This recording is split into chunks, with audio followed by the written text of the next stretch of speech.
Hey San Marino, I'm Johnny Camara, and I'm here with Mr. Lombardi, the forensics summer school teacher here at San Marino.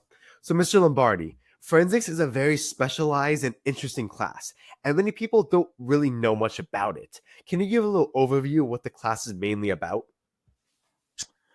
Yeah, many people when they first think of forensics, they think of true crime investigations and whatnot, and that is the case. However, forensic science in general I mean, there's an investigative side to all of the sciences. It's just that in forensic science, the investigative part is is front and center. It's on spotlight, main stage, all the analogies you could use. It's all about the investigative process of really figuring out what the heck just happened.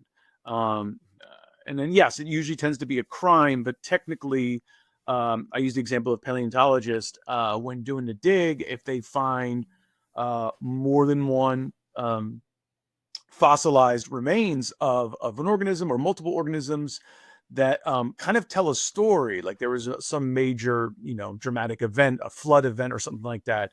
This is before humans, before crime even existed. There's no laws. It's just something bad happened to these living things, and we're trying to figure it out. And so, technically, that can be considered forensic science. It's Yeah, it's just my brain keeps going back to the investigative side. It's heavy on the investigative side of science. Yeah. And forensics, like you said, like it's very specialized about investigation. What do you think the average student here at San Marino would gain, or why should they take this class during the summer? Um, I think a student would get out of what they would get out of this class would be to be more observant, and perhaps more objective on what they observe. Because we're constantly making and and evaluative calls and judgment calls when we observe things. Um, and forensics teach you to not jump to conclusions. Good detective work, good police work is not going from A to Z with while ignoring all the points in between. So you really got to take this, and that's kind of unfortunately the boring part of science is the constant testing and and repetition, the tedious work, but it needs to be done. And so I would think they would be less to judge, slower to evaluate, and just better observation in general. The sciences in general trains one to be observant, but I would say forensic science really makes you to be observant. Yeah. And you talked a little bit about like the benefits of forensics, like how it makes you more observant. But do you think generally for students during the summer they have an enjoyable time, especially if you have to take time out of your summer?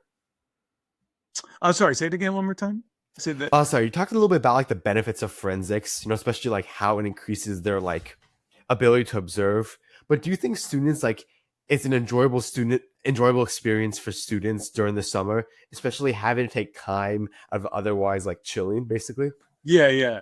Um, I think it's up to the student. It can be very enjoyable and interesting and intriguing, but they kind of have to bring their A game a little bit at least, and come with an open mind and come prepared.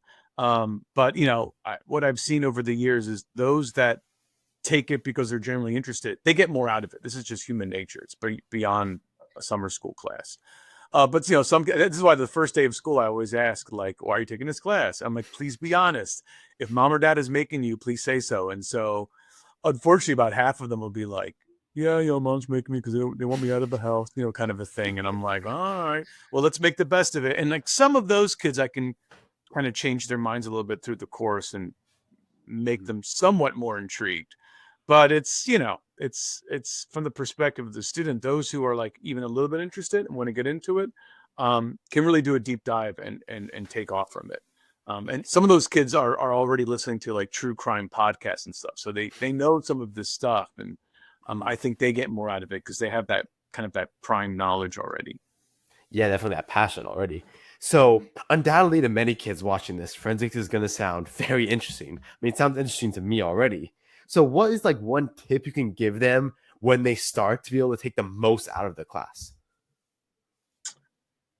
A tip for taking the class. Yeah, tip for like generally just taking the class. Like, what is one piece of advice you can give them? Yeah, so I got a boring grandma answer, and then I got more interesting answer. I'll start the boring grandma answer, and I tell this all my students, no matter what I'm teaching them, what it is, summer school, regular school, is get proper sleep. It's in the tweens and early teens that a lot of students just don't get proper sleep, and they're on their phones. And it's just, even before phones, like I was one of those teens too, but I didn't know the science behind it. And so our prefrontal cortex is still developing until we're 25 years old. Like that's past college that our brains are not fully developed. And where it develops the most is sleep. And for that age group, the minimum is 8.5 hours of sleep. And a lot of these kids are not getting it. And it shows, it's Yeah, very obvious. And definitely. so the boring grandma answer is get proper sleep. I know it's summer school, but it's still a school night, and you can party and hang out on the weekends, but that Sunday through Thursday night, you got to get proper sleep. And that's number one. Number two, also grandma answer is breakfast. You need some kind of calories, because there is this like snack break in the middle, and that's too late. So the first half of class, you're like fasting, you're out of it. You don't have those calories. Our brains literally run on glucose. And so you need Mhm. some form of fuel that's going to help you out. So that's the kind of like the lame grandma answer. The more interesting answer is to come into being open mind. So if you're properly rested and fueled, the next thing is a mind shift, and that's to be observant, to be mindful, to be aware, and like make the best of the situation and just be open minded. Because I think a lot of like any class, a lot of students will have this preconceived notion of how things are like, and they're like, oh, I didn't know it was like this. That's interesting, Mhm. So just kind of observant slash open mind, and training the mind to be more objective and less subjective. Yeah, definitely. And that's for any class in general, but I imagine Yeah. for forensics it's a lot more like focused because of how the nature of the class. Mhm. So I think finally for yourself, what if you enjoyed most when teaching forensics to the class? Uh,